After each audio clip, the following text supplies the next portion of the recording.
Hello everyone, and today we are going to talk about limit, continuity and differentiation of functions of complex variable. In the last lecture we defined the stereographic projections and we discussed about some functions of a complex variable, and in the other lecture we discussed some essential definitions. So today we are going to dive into the calculus of the complex variables, or so to say the complex calculus. So without further ado, let us first define what is a limit. So just like real variable calculus, let's say you have a function like this, f of z, which is a function of a complex variable, and let's say this z, the argument over here, it goes to z naught, another complex number or some complex number or some constant complex number, whatever you want to call it. And if this z approaches this z naught, and for that this f of z, let's say, approaches this w naught, then we say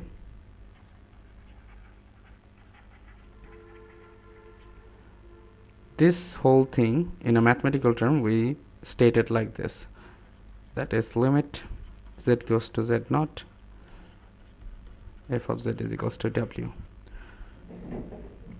This is the thing we write. That means z is going to z naught, and as a result f of z is going or approaching towards the value of w naught. But there are more conditions to it, and those conditions are that if we have this, that is mathematically we say limit of z goes to z naught, and if in such a way that f of z goes to w naught, if for every epsilon greater than 0, where epsilon is sufficiently small, or so to say very small, if for every epsilon greater than 0 there exists, this symbol means there exists a delta which is greater than 0, such that the modulus of f of z minus w, that means the difference between these two values, is less than epsilon whenever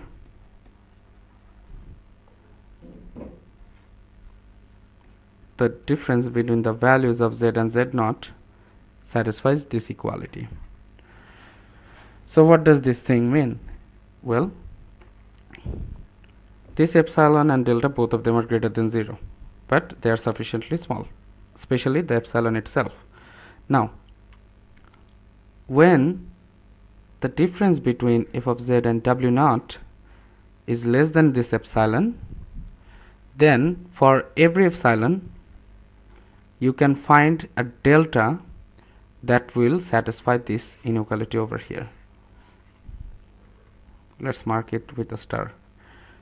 So this very existence of limit, or you can say that this w naught will be the limit of f of z when z goes to z naught, if and only if this condition below is satisfied. And this is the rigorous definition of a limit. Now we won't bother with the rigorous definition that much, but it is important to keep this in the back of your head, especially if you are given a task where this whole expression is given and you are asked to show that this w naught is indeed the limit of f of z, and only then at first you need to find or define an epsilon like this, and then you have to find the deltas, and if you find such delta that satisfies this inequality, then whatever is given in the question or in the problem, that is correct, otherwise it's not. And you can ask that, can we calculate limits just like we did in single variable calculus? Well, yes, there are subtleties, but we will avoid that for now. So let us take an example out of Ablowitz. This is an example from Ablowitz. And first we want to see what is the limit of this thing. 2z squared plus 2iz plus 4 divided by z minus I. And you can factor out these two just like real variable calculus. Then you can factor out this z squared plus 2z plus 4, I mean z squared iz plus 4 in the following manner, in terms of a middle term breakup, if you want to call it like that. This will be just z plus 2i, z minus I divided by z minus I, and if you calculate the limit, this is just 6i. Now, is 6i actually the limit of this function given over here? Let's check with the help of epsilon and deltas. So this is the epsilon delta check. And first we need some epsilon, right? And how do we get that? We take the function itself and we take the limit, that is this guy over here, 6i. So this is our function. The function is something like this, 2, and there will be z squared plus iz plus 2 divided by z minus I, and then you give a modulus thing. Oops, sorry, it should be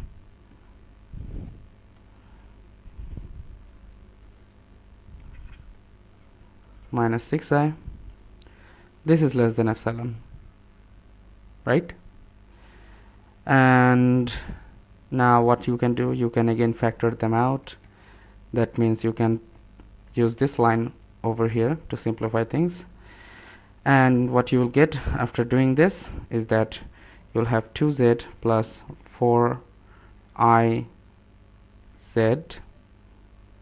Oops, sorry, there shouldn't be a z, it's just 4i, and then you have a minus 6i, right? So this is less than epsilon. And then after this line, let's go down below, you have modulus of 2z plus, sorry, it should be a minus 2i less than epsilon, or you can write it as z minus I is modulus of z minus I is less than epsilon by 2. So this is one way, or so to say one part. Now for this epsilon by 2, which you can also represent with, let's say, epsilon prime, which is less than epsilon, because obviously 1 by half is less than 1. So this is something like that. You can always replace them. Now you ask, okay, can I find some delta for this epsilon by 2, or so to say epsilon prime, that will satisfy this inequality over here, z minus z naught, where in our problem this z naught is just I. So we want to see whether we can find this kind of delta, right? So we want to see if we can find deltas or deltas such that 0 less than z minus I modulus is equals to less than delta. Yeah, so this is the thing we want to see, and from here we can use this inequality over here, right? So if you use this two inequality, that is modulus of z minus I is less than delta and modulus of z minus I is less than epsilon by 2, you can immediately conclude that since z is not equals to I, because we are dealing with a limit problem, you can immediately conclude that delta should be something like epsilon by 2. So if you have some epsilon, you will always have some delta. So that's the thing. That means this 6i is indeed the limit for the problem we considered over here. Again, epsilon delta is not very important for us, but it's better to know how these things work. So this method will work for any z naught that is finite. in this lecture we are going to talk about infinite limits as well, but that will be very brief. To deal with limits that approaches infinity, we will need some theorems that will be discussed in the example video. So let me just state a theory here, that if your z goes to infinity, when you deal with the extended complex plane, you can have those points at infinity. So if this is the case, then the limit is written like this. And here, for every epsilon greater than 0, which is again sufficiently small, there should be a delta that is greater than 0, and this time the condition will be something like this. This condition stays the same. However, we have another condition. That means this fz minus w naught, modulus of it is less than epsilon whenever the modulus of z would be greater than 1 upon delta. So that's the kind of change that you expect when this limit z goes to infinity. One way to evaluate limits involving infinity is to just take the complex variable, take its reciprocal. That means instead of z you will use 1 by z, and instead of z goes to infinity you will use z goes to 0. But we will see that in the next video, and we will use 3 theorems that will actually give us more precise ways of calculating limits involving infinity. And as you can guess already, that limit itself is a linear operator, so all the properties that you see in your real variable calculus will also apply over here. That means properties like this: limit of z goes to z naught. If you have two functions, let's say f of z, h of z, this is just limit of z goes to z naught, f of z, limit of z goes to z naught, h of z. Obviously, since this is a linear operator, you can also use the scalar multiplicative thing. That means if you had a scalar like this, a and b over here, they would just be on the outside, nb. And properties like this that you see in your single variable calculus or real variable calculus also applies here. This would be just, let's say, w and s naught, where s naught is just this guy, limit of z goes to z naught of h of z. This is written as s naught and this is written as w naught, so on and so forth. So this is the theoretical discussion of limits. Now let's discuss continuity. Just like single variable calculus, we are defining continuity in the following manner. If you have a limit when z goes to z naught and the value of the function at point z naught, if they are equal to each other, then at that point this function f of z will be called continuous. Okay, and again, just like I said in the last lecture, that so far we are only dealing with functions that are single variable and uniquely defined. We will deal with the multi-valued functions later, because that will involve something called branch point, branch cuts, and Riemann surfaces. So please keep that in mind. And this is the definition of continuity. And after obviously there are some epsilon delta things that also comes when you have to check whether a function is continuous or not, but we are not going to dive into that. And we say that a function is continuous in a region if it is continuous at every point in that region. So this is something important to remember, because you are dealing with a complex plane, right? And you can have some region and there should be a function. You can define it over here in this region. Let's say you are defining a function f of z, and this function is said to be continuous if it's continuous at each and every point in this region.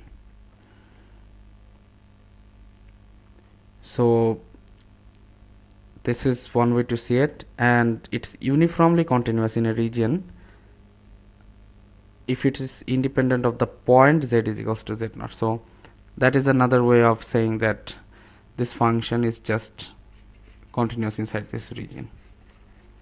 And by uniformity, it means that it doesn't depend on which point you are experimenting on. That means the point z0.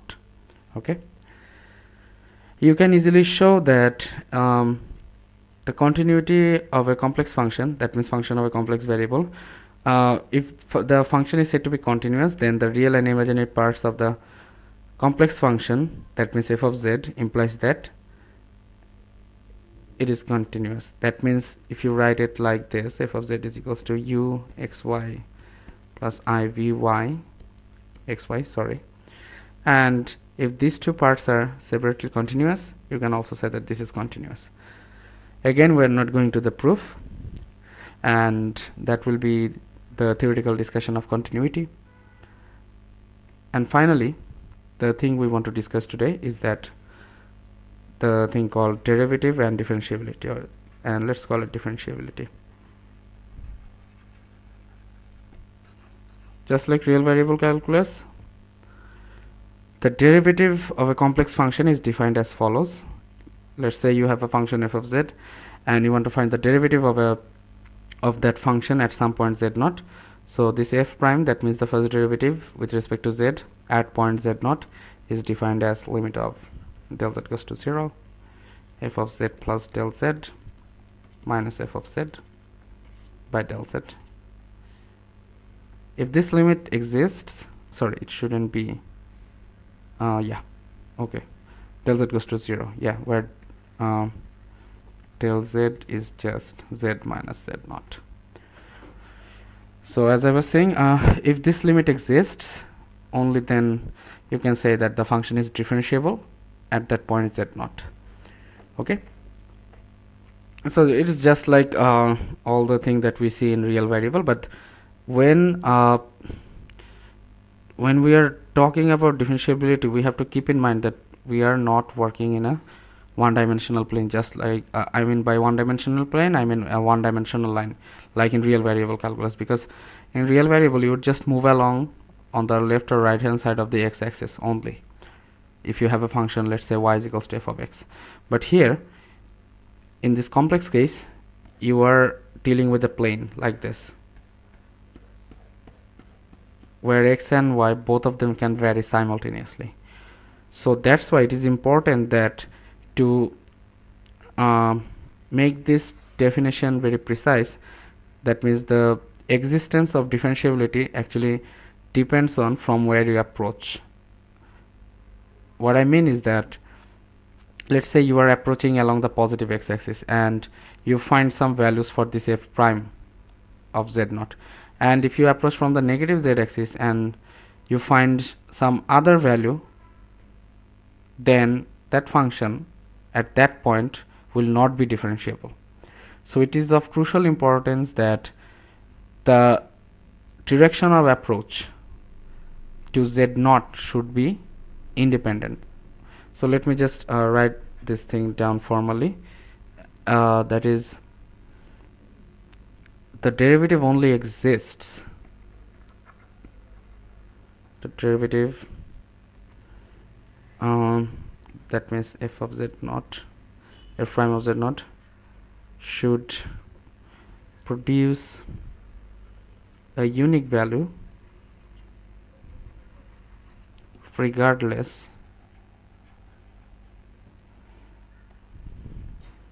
of the direction of approach. That means let's say this is our plane. You are starting from here, let's say this is point A, and you are going towards this point z0, and let's say you get some value f, okay, let's call that value w0. Okay, and let's say your friend starts from here, point B, and he is going like this and approaching this z0, and let's say he is getting another value w1, and you can have many different approaches and you can have many different values, but all these values should be equal to each other if the function is actually differentiable at that point z0. If you get different values, that means it's not differentiable at that point. So as a result, the derivative itself doesn't exist. Okay, now let's consider an example that will actually show us that this preferred direction, or so to say, or is there any kind of preference when we compute derivatives in the complex variable, has an effect or not. So again, we're going to consider another example from Ablowitz, and you can find this example in Churchill's book as well. And this is a very classic example where your function itself is defined as f of z is equals to z bar. Okay, and so let's try to see if we can define, or we are trying to compute a derivative, and we want to see whether the derivative itself actually exists at some point. Okay, and again here this del z means z minus z naught, where z naught is arbitrary. That means it can be any point in the complex plane. So this limit del z goes to 0, and what we're going to do, we are going to have f of z plus del z minus f of z divided by del z. So limit del z goes to 0, this is just del z. So what is this f of z doing? It's taking some z and it is spitting out a z bar, right? So here it's taking input as z plus del z, so it should be z bar plus del z bar. If you are asking, okay, it should be something like z plus del z bar whole bar, then you can easily show that this bar just breaks down. This is a very easy exercise to do, so that's why I'm not showing it in details over here. So this is what you have ultimately. You have a del z and you have a del z bar over here. Okay, now there are two ways you can approach this problem. One of them is that you use the Cartesian representation. So let's try to see what happens when there is this Cartesian representation. So we are going to do it in the hard way, because in the book they use the polar representation. So why don't we try the Cartesian representation and see what happens. Okay, so this would be just x minus I del y, and that would be x plus I del y. So notice here, this del x plus I del y, that itself goes to 0, right? So that means instead of writing it like this, I should have written it like this: del x goes to 0 and del y goes to 0, right?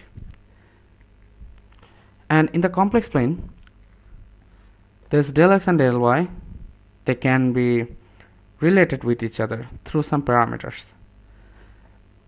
You can even do that.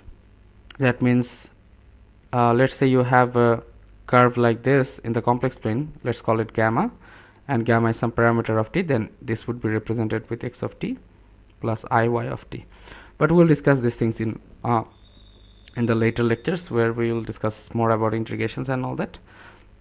So for now, let's take the simplest case, and let's consider the case where you approach from the left, that means from the positive x-axis, and there is no y thing, right? That means you are moving in this direction. So this is our case 1. So again, this is case 1, and let's see, in this way there is no y component. That means these y's, they would be 0 by default. And what do you have in the end? You have just 1. That means if you evaluate this limit, this is just 1, right? Okay, good. So this is our case 1 result, 1. Now consider case 2, where you approach in this direction. That means you approach from left to right, that means along this green line. So again, in this case there is no y, right? So the result should be the same. Okay, that's great. So we don't need to calculate that. How about case 3, where you approach from top to bottom? That means you are approaching along the imaginary axis itself. Here del x is 0, but y is not, because This is the imaginary axis, and as you approach along this line, you are picking up values of y, right? So in this case, that means in our case 3, we can see that this limit del x goes to 0, del y goes to 0 will actually boil down, because these x's are now 0, and in the numerator you have minus I del y, and in the denominator you have I del y, right? And this is just what? Minus 1. So as you can see, these two results are not the same. And since we were doing it for any arbitrary points, remember, because here this del z was defined as z minus z naught, where z naught itself is arbitrary. So from case 1 and case 3, we can see that first of all, this function f of z, which is equals to z bar, is not differentiable.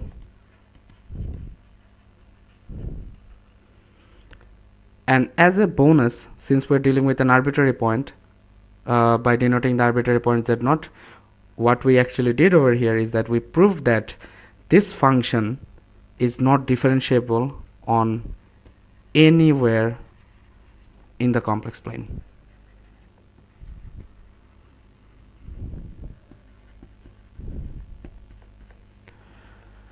So this is a pretty interesting result, that even though the function seems pretty innocent, but you'll see after you do some calculations that it's not actually differentiable anywhere. And before I finish off, I want to remind you that differentiability or continuity, they are related with each other as they were related with related in the single variable calculus. That is, if you have a continuous function, that doesn't mean it's differentiable. For example, this z bar function, it's continuous everywhere, but as you can see, it's not differentiable. However, if you have a function that is differentiable, that would be continuous. So these are the small details that you need to know. And before I finish off, again, I would like to list some properties that you have seen in your real variable calculus. Is that if you have two functions, let's say a of z and b of z, and you want to take the derivative of the whole thing, that means you want to differentiate, or so to say complex differentiate these functions of complex variable like this. Again, differentiation is a linear operator, so this would apply as well. That means all the things you see in your real variable calculus, you can just apply it on the complex variable as well. Even the quotient rule, let's say a by b prime, this would be just a prime b minus b prime a divided by b squared, so on and so forth. So this will be it for today. And before I finish off, I can give you a small exercise that you should be able to show that dd of z e to the power z is just e to the power z as well. There are many ways you can do it. You can take the series representation, you can use the definition of the derivative as well, and in fact you can also try to show that the derivative of sine z is just cosine z, and so on and so forth. So there are many ways to do it. You can even use the polar representations that is given by r e to the power I theta and so on. So why we are actually interested in this differentiation apart from all these things? Because from our next lecture we will go on and discuss something called analytic functions or holomorphic functions, and that will be very important for us. So that's why we want to know about the small details of this continuity and differentiability. So this will be it for today, and I'll see you guys on the next lecture. Thank you.